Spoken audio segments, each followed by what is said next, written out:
Is everything alright with the Indian economy? I am not asking this, but rather questioning it. And why am I questioning?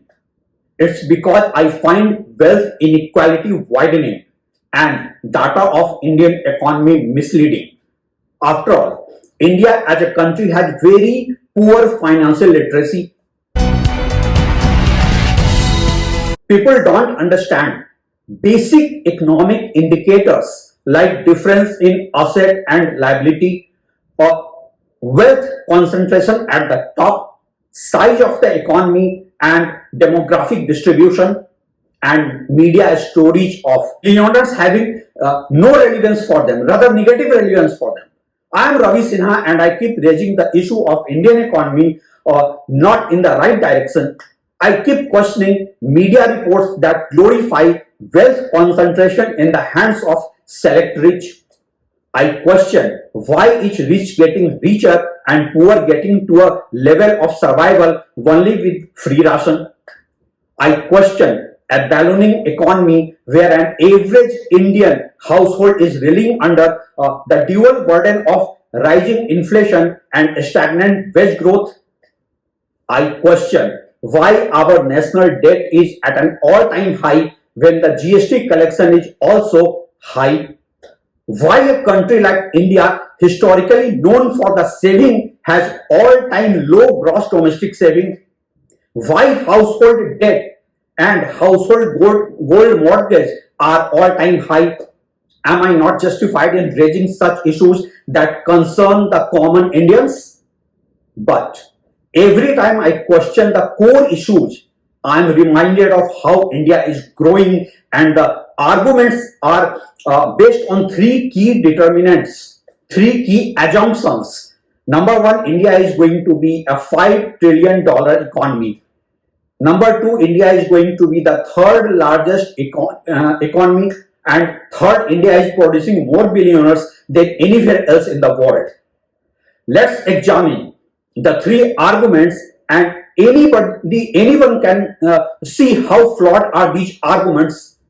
Argument of $5 trillion economy. Okay, what's the size of the economy of oil rich Saudi Arab? It's just 1.1 trillion US dollar. Are we more prosperous than Saudi Arab? You will also have to see the size of the demography. India's present economy of $4.19 trillion is for a population of 140 crore plus, while Saudi Arab's 1.1 trillion economy is for a population of 3.3 crore. Who is more prosperous? Such a basic economics cannot fit into the minds of the masses. It's like I have to feed a family of 25 with 50 rupees, while the neighbor has to feed only two members with 40 rupees earning, who is in a better economic condition. And if you remove the wealth at the top 5% in the size of the economy, then 95% Indians have lesser wealth than many sub-Sahara countries. It is hence no surprise India's ranking in global happiness index is at 118 out of 147 countries. Arguments of third largest economy now. Yes, India has emerged as the fourth largest economy by marginally beating Japan. But is this the right metrics to evaluate an economy? It's only good for the poor masses to feel proud of something.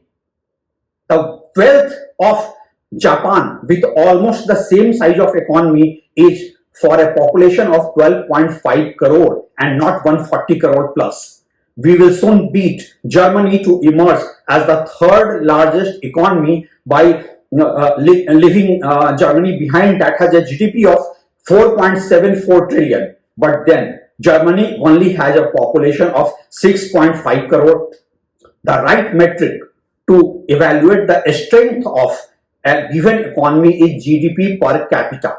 The GDP per capita of India is 2,700 US dollars, while GDP per capita of Germany is 55,910 and GDP per capita of Japan is 33,960. By the way, the economy of UK with a lesser GDP size of than Japan, currently at number 6, has 3.83 trillion, but far better placed for a population of 6.84 crore and GDP per capita income of 54,950.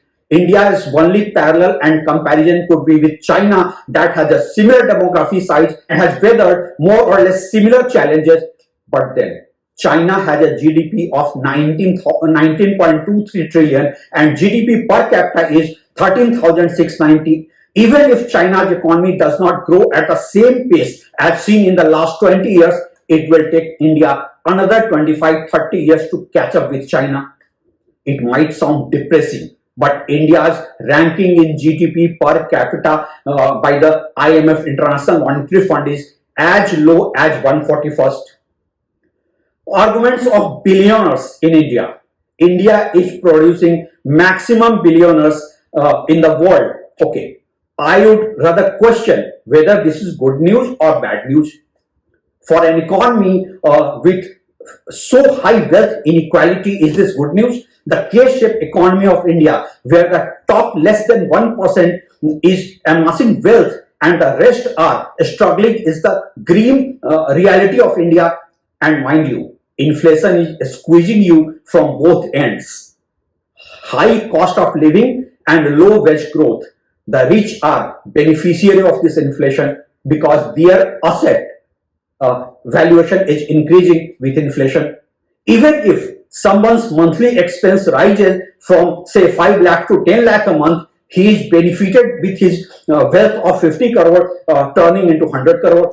But for an average Indian whose monthly expenses rise from 50,000 to say 1 lakh, he falls from relative poverty to absolute poverty because there is no wage growth in that proportion.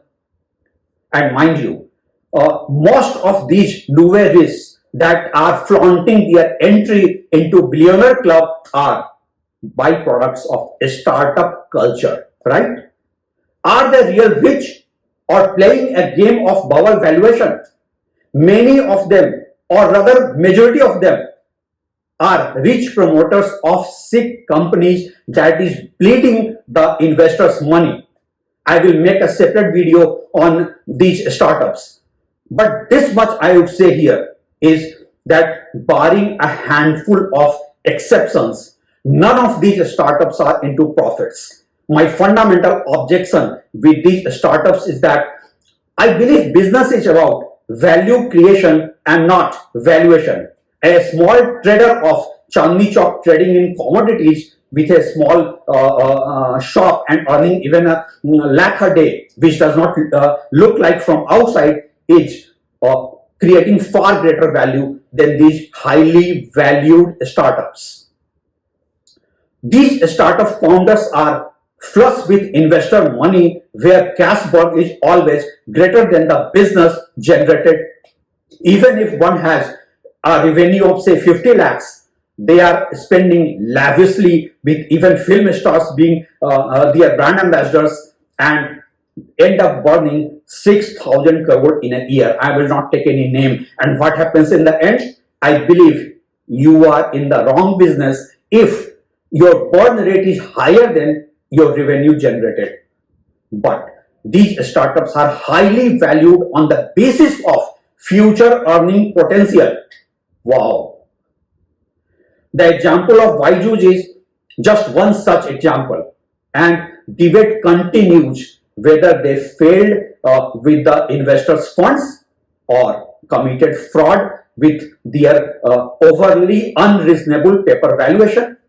Even in PropTech business, one such company has been witness to owners changing hands multiple times, and the valuation is down from once 4,000 crore to now 560 odd crore. The new owners have just one request now. If you can't make company profitable, at least reduce the cash burn. Are these success stories for an economy? Just because the startup founders made their personal wealth and exited the companies? But no, media would tell you these are successful founders.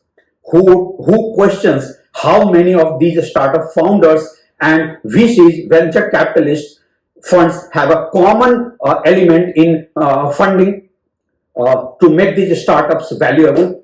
Alumni of IIT and IIM, even some of the success stories have this harsh reality that they got highly bloated valuations and got listed to give exit to the foreign investors. The share price of these companies could not sustain, and who lost in this game?